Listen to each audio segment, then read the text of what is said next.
The late August air in Maple Creek, Illinois, hung thick and still, heavy with the unspoken. For Eleanor Vance, it felt like a physical manifestation of the silence that had grown between her and David over the summer. A humid blanket smothering the last embers of what she'd once believed was an unshakable warmth. Their house, a handsome colonial on a street sick son with identical ambitions, usually hummed with the cheerful chaos of their two teenagers, Sophie and Ben. But tonight, a suffocating quiet pressed in. Ellie, 42, a freelance graphic designer whose creativity seemed to bloom everywhere but in her own marriage lately, lay in bed, the digital clock on the nightstand glowing 1:17 a.m. Sleep was a distant shore. Beside her, David breathed deeply, a sound that once soothed her but now seemed to emanate from a stranger.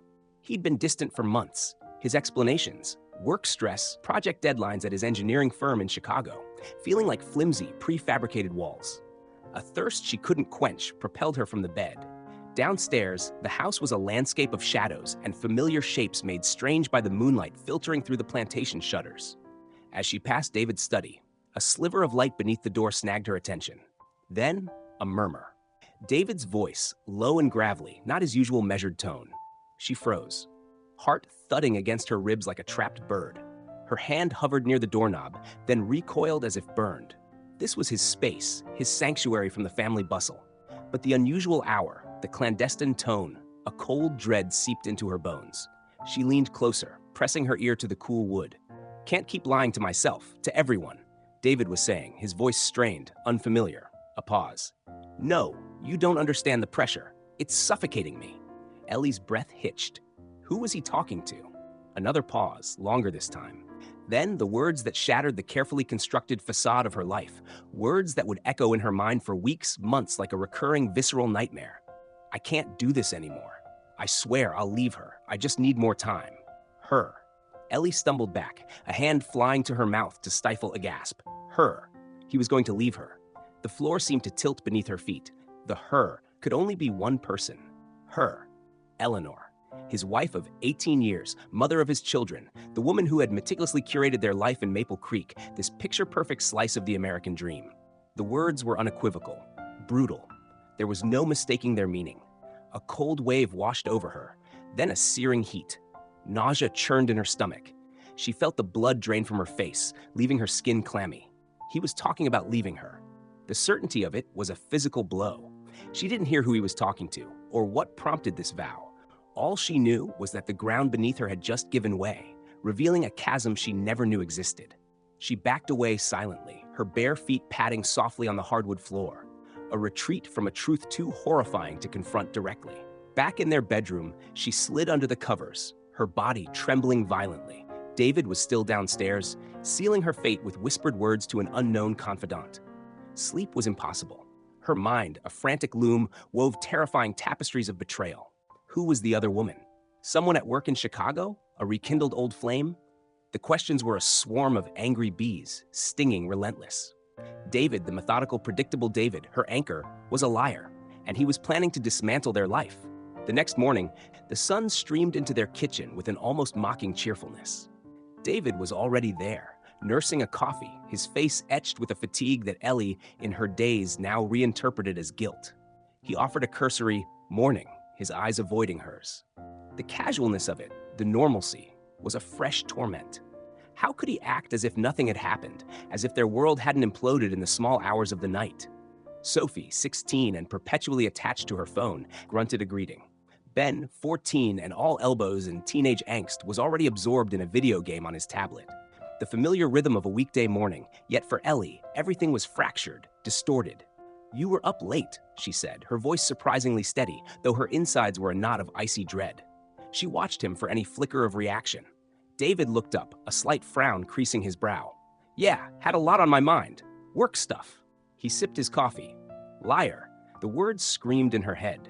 Work stuff. Was that what he called planning to abandon his family? The days that followed were a blur of forced smiles and hollow interactions. Ellie moved through her life like an automaton, designing logos and brochures for clients, making school lunches, attending Ben's soccer practice, all while the overheard words played on a loop in her mind. "I'll leave her." Each syllable was a fresh stab of pain. She became a detective in her own home, scrutinizing David's every move, his phone calls, his emails. The password to his laptop, once a shared piece of their domestic intimacy, now felt like a locked vault she was desperate to crack. Her initial fear was raw, visceral. But beneath it, a colder, harder emotion began to crystallize. A desperate need to know. Who was she? Why? What had she, Ellie, done or not done to bring them to this precipice? Her passivity, her tendency to avoid conflict, felt like a fatal flaw now. Had she been too complacent? Too trusting? Had she become so absorbed in the children and the quiet rhythms of their suburban life that she'd missed the warning signs, the slow erosion of their connection? The fear of not being enough, a ghost from her childhood where her artistic inclinations were often met with her parents' pragmatic skepticism, resurfaced with a vengeance. Had David finally realized she wasn't exciting enough, smart enough, enough? She found no obvious clues. No clandestine texts, no suspicious credit card charges. David's routine remained largely unchanged, though his preoccupation seemed to deepen. He spent more time in his study, the door often closed. The sliver of light beneath it became a symbol of his secrets, a beacon of her exclusion. The suburban landscape of Maple Creek, once a comfort, now felt like a stage set for a play in which she was an unwitting, tragic character. The manicured lawns, the friendly waves from neighbors, the PTA meetings, it all seemed a grotesque parody of happiness. The approaching autumn, with its crisp air and shedding leaves, felt symbolic of the decay she sensed in her own life. One evening, after another tense, near-silent dinner, Ellie retreated to her own small studio, a converted sunroom filled with her art supplies and the scent of turpentine and possibility. She hadn't painted seriously in years, her creative energy channeled into her graphic design work, into motherhood. Now, she stared at a blank canvas, the whiteness, an accusation. She needed to talk to someone, not her mother, who would offer well-meaning but ultimately unhelpful platitudes about sticking it out. Not her sister, who lived on the West Coast and whose own life was a whirlwind of yoga retreats and spiritual seeking. Chloe. Chloe Davis had been her best friend since college. A sharp, successful lawyer in Chicago, Chloe was everything Ellie sometimes felt she wasn't. Decisive, outspoken, unapologetically ambitious. Chloe had weathered her own messy divorce a few years back and had emerged stronger, if a little more cynical. The next day, Ellie drove into Chicago, ostensibly for a client meeting she'd rescheduled. The city, with its towering buildings and impersonal rush, felt alien. She met Chloe at a sleek, minimalist coffee shop near her law firm. "You look like hell, Elle," Chloe said bluntly, her gaze sharp and assessing as Ellie recounted the overheard conversation, her voice trembling. Ellie flinched, but appreciated the honesty. "I feel like hell." "So, you think he's having an affair?" Chloe asked, stirring her latte with a decisive clink. "What else could it be?" Ellie whispered, the words catching in her throat. "He said I'll leave her. It's textbook." Chloe listened patiently as Ellie poured out her fears, her suspicions, her self-doubt. "Okay," Chloe said finally, her expression softening with empathy. "First, breathe. Second, we need a plan. Crying into your sketchbook in Maple Creek isn't going to get you answers." Chloe's pragmatism was a lifeline. "He works here in the city 3 days a week. If there's someone, Chicago is the most likely place. You need to know, Ellie, for your own sanity, for the kids." The thought of actively investigating David felt sordid, a betrayal in itself. But Chloe was right. The not knowing was eating her alive. "What if I find something?" Ellie asked, her voice small. "Then you deal with it," Chloe said, her tone firm but not unkind. "You're stronger than you think, Elle. And if he's a cheating bastard, then good riddance. You deserve better." Chloe offered her a spare key to her apartment. "Stay here if you need to. Do what you have to do." Over the next few weeks, Ellie made several trips into Chicago, her freelance schedule offering a degree of flexibility. She told David she was networking, meeting new clients. The lies felt heavy, like stones in her pockets. Armed with a grim determination and fueled by Chloe's unwavering support, she began her covert surveillance. She'd park near David's office building around lunchtime, her heart pounding, feeling like a character in a cheap spy novel. She'd watch him emerge, sometimes alone, sometimes with colleagues. She followed him once to a restaurant, her hands clammy on the steering wheel, only to see him dining with a group of men, presumably coworkers. The days were a torment of anxiety and anticlimax. There were no clandestine meetings, no lingering glances at a mysterious woman. David's routine in Chicago seemed as predictable as his life in Maple Creek. The other woman remained a phantom. a figment of her tortured imagination. Yet David's words on the phone had been undeniably real. The frustration gnawed at her. Was she a fool? Was he simply more cunning than she imagined? Or was the truth something else entirely? Something she couldn't yet comprehend. The ambiguity was almost worse than a confirmed affair. One blustery October afternoon, after another fruitless stakeout in Chicago, Ellie sat in Chloe's apartment, staring out at the gray, indifferent cityscape. The wind howled around the high-rise, mirroring the turmoil inside her. "Nothing," she said, her voice flat with exhaustion. "Absolutely nothing. I feel like I'm losing my mind, Chloe." Chloe refilled their wine glasses. "Maybe the affair isn't in Chicago. Or maybe it's not an affair at all." Ellie looked at her, startled. "But what else could 'I'll leave her' mean?" "I don't know, Elle, but you're chasing shadows here. Is there anything else? Anything unusual at home besides his moodiness?" Ellie thought back. The closed study door, the late nights, and then something clicked. A few weeks ago, she'd been looking for a document in David's usually meticulous desk and had found it uncharacteristically messy. Shoved in a drawer, beneath a pile of old receipts, she'd seen a bank statement she didn't recognize for an account she didn't know existed. At the time, preoccupied with the other woman theory, she hadn't given it much thought. Now, it resurfaced. And then, another memory. A brief, tense phone call David had taken a few days before she overheard his vow. He'd stepped out onto the porch, his voice hushed, but she'd caught a name. Lucas. Lucas. David's younger brother.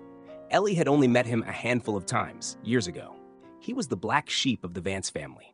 A restless, somewhat unreliable figure who, according to David's terse explanations, had drifted from job to job, always seeming to be on the verge of some grand success that never materialized.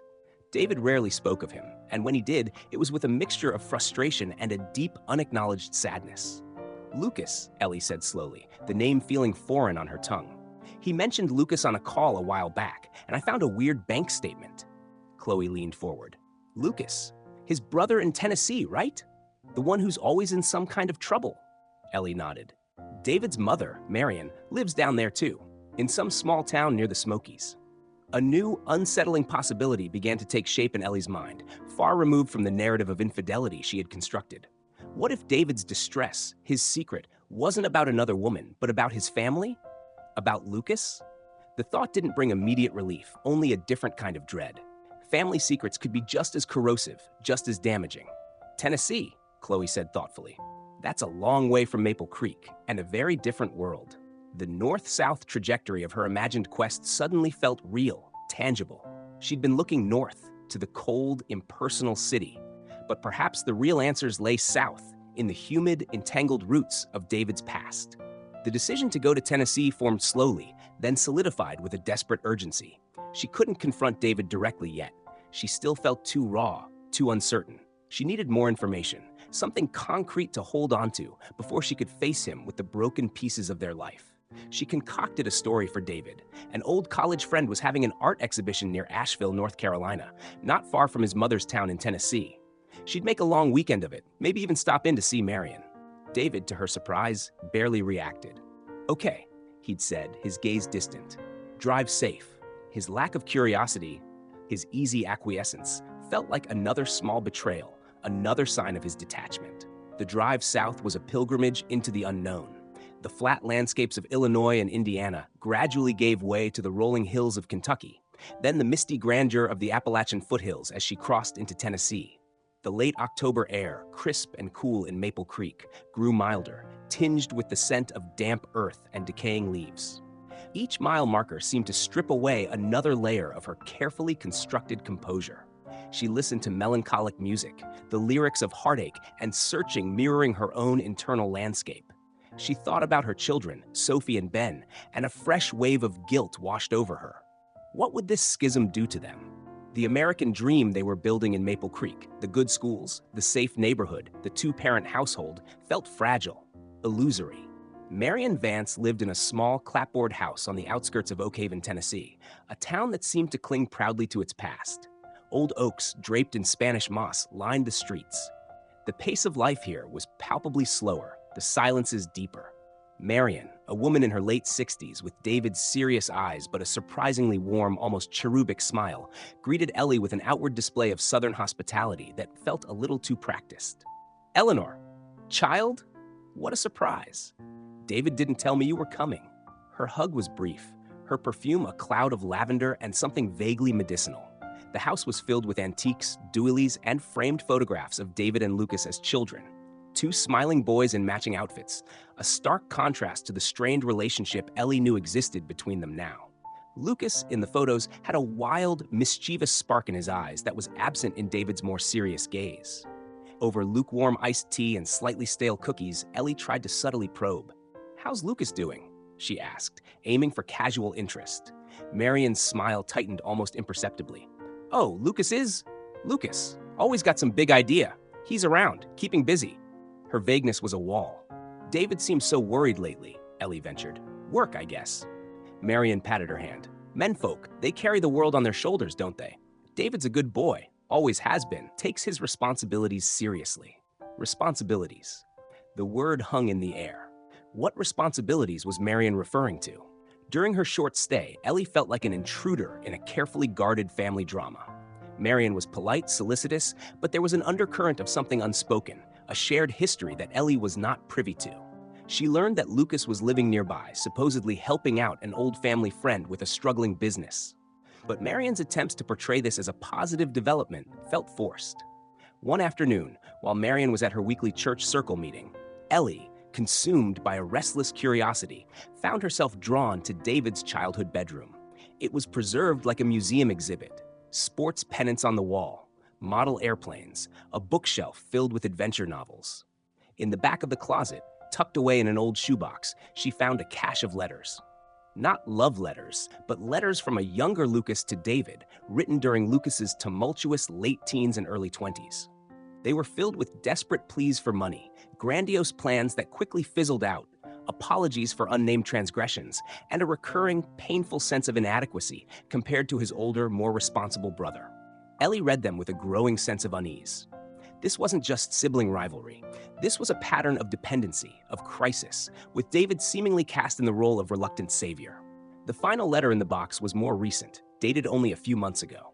It was brief, almost frantic. "Dave, I'm in real trouble this time. Bigger than ever. I need you. Don't tell Mom. It'll kill her. Call me." A chill went through Ellie. Bigger than ever. This was the context she'd been missing. That evening, unable to bear the oppressive politeness of Marian's home any longer, Ellie said she needed to head towards Asheville for her friend's fictional art opening. Marian seemed almost relieved. As Ellie drove away from Oakhaven, the carefully constructed dam of her composure finally broke. She pulled over to the side of a deserted country road, the cicadas buzzing in the twilight, and wept. Not just for the presumed affair, but for the years of silence, for the secrets David had carried, for the immense pressure he must have been under. The other woman might still exist, but Lucas was a tangible weight, a real, breathing problem. Her phone buzzed. It was David. Her heart leaped. "Ellie, where are you? Mom said you left." His voice was tight, anxious. "I'm on my way to Asheville," she said, trying to keep her voice even. A pause. "Ellie, I need to talk to you. Something's happened with Lucas. I'm flying down to Knoxville tonight. Can you meet me? Please." The urgency in his voice was undeniable. The pieces clicked into place with a sickening thud. His "I'll leave her" wasn't about another woman. It was about this endless, draining responsibility for Lucas. "I'm not in Asheville, David," she said, her voice trembling. "I'm still in Tennessee. I'm about an hour from Oakhaven." Another silence, heavier this time. She could almost hear him processing this, the implications of her lie, her presence. "Stay where you are," he said finally, his voice ragged. "Send me your location. I'll come to you." She waited in a small, nondescript motel off the highway, the kind with flickering neon signs and the faint scent of stale cigarettes and despair. The room was anonymous, a fitting backdrop for the unraveling of her life. Each minute stretched into an eternity. What would he say? How could they even begin to talk about this chasm of deceit, of unspoken burdens? When David finally arrived, well past midnight, he looked exhausted, older than his 45 years. His face was pale, his eyes bloodshot. He didn't try to embrace her, just stood in the doorway, a weary traveler at the end of a long, painful journey. "Ellie," he began, his voice hoarse. I owe you an explanation, a massive one." He sank onto the edge of the other worn double bed, his shoulders slumped. And then the story poured out of him, a torrent of guilt, shame, and desperation. Lucas, it turned out, was in serious trouble. He'd become entangled with some very dangerous people through a series of bad investments and gambling debts. The business he was supposedly helping with was a front, and it had collapsed, leaving him owing a terrifying amount of money. Threats had been made, not just against Lucas, but potentially against Marion, against the family's old home. The phone call you overheard, David's voice cracked. I was talking to Lucas. He was hysterical, saying he was going to end it all. He said he couldn't see a way out.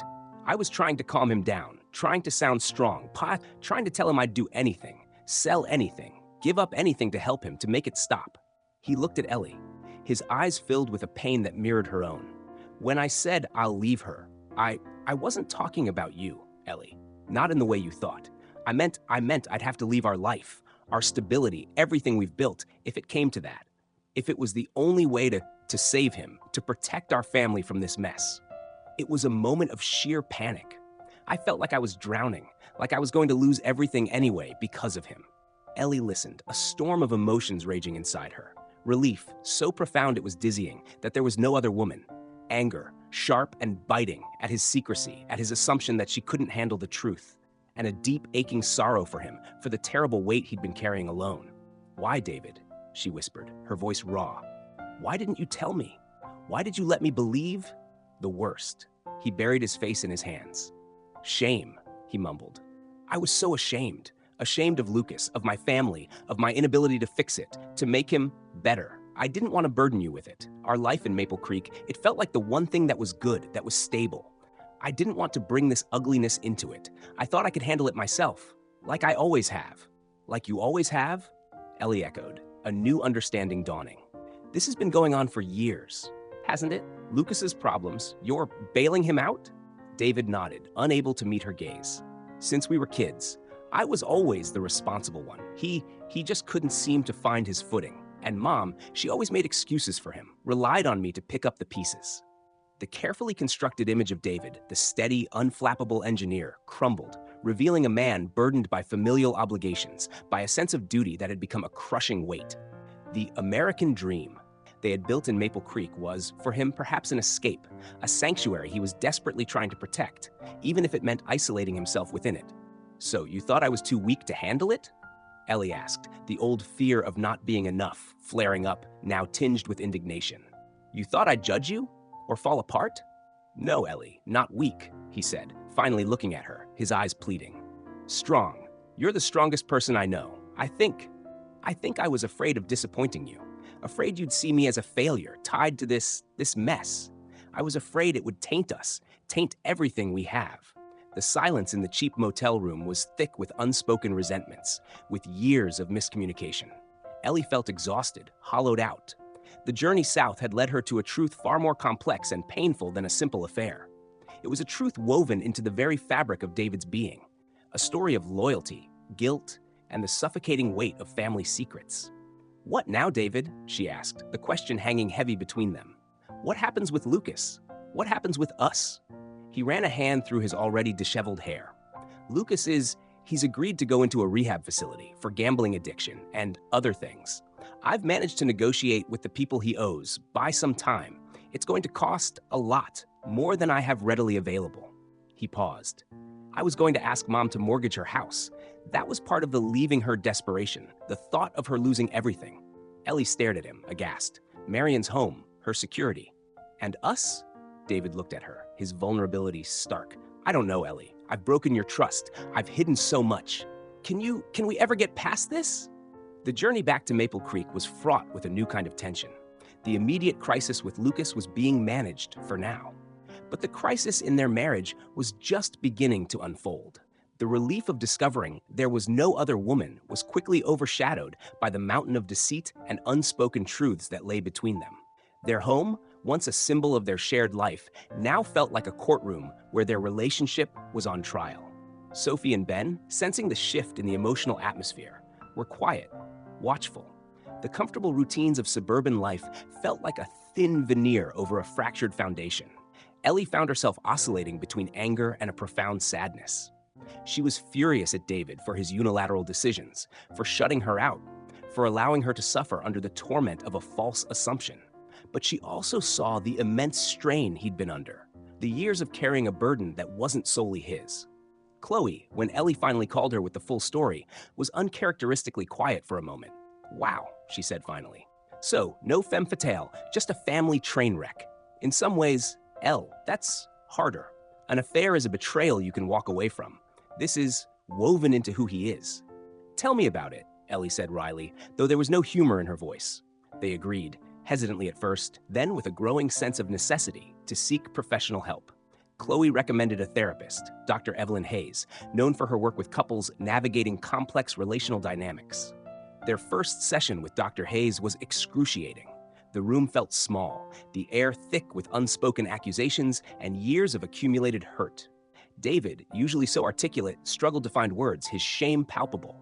Ellie, emboldened by her journey and the raw honesty of their confrontation in Tennessee, found her voice, articulating her pain, her anger, her fear. Dr. Hayes listened patiently, her presence calm and non-judgmental. She didn't offer easy answers, but instead guided them to explore the patterns that had led them to this point. David's deeply ingrained belief that he had to be the strong, silent provider, incapable of showing vulnerability. Ellie's conflict avoidance, her tendency to internalize her needs and fears, her long-held insecurity about not being enough. "Secrets are like a poison in a relationship, Mr. and Mrs. Vance," Dr. Hayes said gently in one session. "They create distance, breed mistrust, and starve the connection of the oxygen it needs to survive." Slowly, painstakingly, they began to unpack the baggage of their marriage. David talked about his childhood, the pressure he felt as the good son, the guilt and resentment he harbored towards Lucas, and his fear of failing, not just as a husband and father, but as a son and brother. Ellie spoke of her need for partnership, for transparency, for feeling like an equal in their life, not just a supporting character in his. She confronted her fear of her own anger, learning that it was not a destructive force, but a valid response to being hurt. The process was not linear. There were setbacks, arguments that rehashed old wounds, days when the chasm between them felt too wide to bridge. The situation with Lucas remained a source of stress. They had to make difficult decisions involving tense conversations with Marion, who struggled to accept the severity of Lucas's issues and the need for firm boundaries. David, with Ellie's support, began to extricate himself from the role of perpetual rescuer, offering Lucas help, yes, but not at the expense of his own family's well-being or financial security. This meant saying no more often, a word David had rarely used with his family. As autumn deepened in Maple Creek, the leaves turning vibrant shades of red and gold before falling, Ellie felt a corresponding shift within herself. The journey south had been more than a geographical relocation. It had been an internal odyssey. She had gone seeking the identity of a rival, but had found instead parts of herself she had long suppressed. Her strength, her resilience, her voice. She started painting again, tentatively at first, then with a growing passion. Her studio, once a symbol of her quiet frustrations, became a space of creation and self-discovery. Her canvases filled with bold colors, abstract forms that seemed to capture the complex emotions she was processing. It wasn't just a hobby. It was a reclaiming of a part of herself she had let lie dormant for too long. David, too, began to change. The stoic mask he had worn for so long started to crack, revealing a vulnerability that Ellie found surprisingly endearing. He started talking more, not just about the practicalities of life, but about his feelings, his fears. He made an effort to be more present, more engaged with her and the children. He began to understand that true strength wasn't about carrying burdens alone, but about the courage to share them. Their children, Sophie and Ben, noticed the changes. The oppressive tension in the house gradually lessened, replaced by a more open, if sometimes still awkward, atmosphere. They even started having family dinners where people actually talked, not just about schedules and schoolwork, but about what was really going on. There was no magical reconciliation, no sudden return to a rose-tinted past. The scars remained. The trust, once shattered, was being rebuilt, piece by painstaking piece, like a delicate mosaic. Some days were harder than others, but they were facing it together, honestly, for the first time in a long time. One crisp November afternoon, months after Ellie's journey south, she and David were raking leaves in their yard. The air was clean, invigorating. Sophie and Ben were, for once, helping without too much complaint, their laughter mingling with the rustle of the leaves. David paused, leaning on his rake, and looked at Ellie. There was a softness in his eyes she hadn't seen in years. You know, he said, his voice quiet, that trip you took to Tennessee. I was terrified. Not just because you were close to finding out about Lucas, but because I thought I'd already lost you. Ellie stopped raking, her gaze meeting his. I thought I'd lost you too, David. For a long time, I felt like I was married to a ghost. He winced. I'm sorry, Ellie, for all the years I wasn't really here, for not trusting you enough. I'm sorry too, she said, surprising herself, for not speaking up sooner, for letting my own fears keep me quiet. A comfortable silence fell between them, filled only by the sounds of autumn. It wasn't the suffocating silence of before, but a peaceful quiet born of understanding. This, David said, gesturing to the yard, the house, the kids, this life in Maple Creek. I always thought of it as the American dream I had to protect, to keep perfect. I nearly destroyed it by trying to keep the messy parts hidden. Ellie smiled, a genuine, unforced smile. Maybe the dream isn't about perfection, David. Maybe it's about this, working through the mess, together. He reached out and took her hand, his calloused palm warm against hers. I'm still learning, he admitted, but I'm trying. Me too, she said, squeezing his hand. The healing was an ongoing process, a journey without a final destination. But Ellie knew, with a certainty that settled deep in her bones, that they were on a different path now. The vow she had overheard, those devastating words, I'll leave her, had, paradoxically, been the catalyst for a profound, painful, but ultimately necessary transformation. She had traveled north, then south, chasing a phantom, only to discover that the real journey was the one inward, towards her own strength, and then tentatively, back towards the man she had married. A man she was finally beginning to know again. Their house in Maple Creek no longer felt like a stage set for a perfect life, but a real home, imperfect and scarred, yet resilient. A place where truths, however difficult, could be spoken, where vulnerability was not a weakness, and where love, tested and strained, was slowly, carefully being rekindled, not as a roaring fire, but as a steady, enduring flame, warming them against the encroaching winter. The lessons were etched into the landscape of their renewed relationship, that the deepest chasms are often of our own making, born of fear and silence, but that courage, communication, and a willingness to confront the truth about ourselves and each other can, in time, build bridges strong enough to bear the weight of any dream.